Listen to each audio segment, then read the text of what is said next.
Yebo, kwamele ngihambe. Uzobuya nje ugogo ezothatha. Nje sizohlalana umbize ngathi imaid yakho. She is the maid. Kodwa ke sonke siyadlalana, kumele at least uthathe isitsha usihambise kitchen.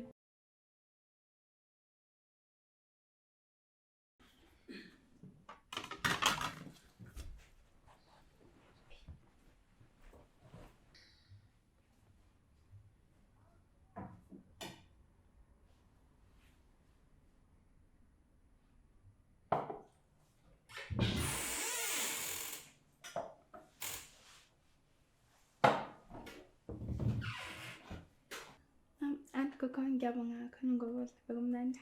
Okay, six. Bunga mina ngiyajabula ukuthi ukuthandile. Hlezi nice ngiyayibonga ngalapha. Waze wayintombazanyana enesimilo. Mhlambe ngiphanishelwa lento engayenza.